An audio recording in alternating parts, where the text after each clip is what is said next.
ভাই এবং ভাবিকে একটি প্রশ্ন করি। তো আপনাদের জন্য আমার একটা প্রশ্ন থাকছে, আপনি কিছু বলছেন? হ্যাঁ, তো আমার প্রশ্ন থাকছে দুজনের জন্য, ঠিক আছে? এ থেকে জেড এর মধ্যে কোন লেটারটা সবচেয়ে বেশি ঠান্ডা থাকে? কোন লেটারটা, একটা লেটার সব থেকে বেশি ঠান্ডায় থাকে, কোন লেটারটা? আপনাদের জন্য থাকছে 10 সেকেন্ড, একটু ঠান্ডা মাথায় ভাবলে আপনারা পেরে যাবেন। 1, 2, 3, 4, 5। এ থেকে জেটের মধ্যে কোন লেটারটা সব থেকে বেশি ঠান্ডায় থাকে? 4, 5। কিভাবে? এ আর সির মাঝখানে বি। তো আমরা, সে যেহেতু চিন্তা ভাবনা করে বলেছে এ আর সির মাঝখানে বি, এ আর সি কি?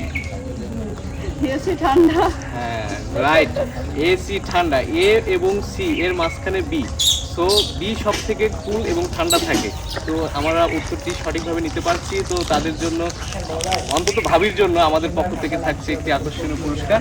তো দর্শক বন্ধুরা, আপনারা অবশ্যই জানাবেন কেমন লাগলো। সেই পর্যন্ত অবশ্যই আপনারা ভালো থাকবেন, সুস্থ থাকবেন।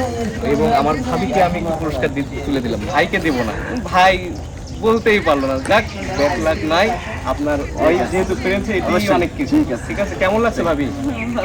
যাক, আলহামদুলিল্লাহ। আপনি তো প্রথমে ক্যামেরার সামনে আসতে যাচ্ছিলেন না, যাই হোক, আমরা আসছেন, এটাই অনেক খুশি। আপনার ভালো থাকবেন, আপনাদের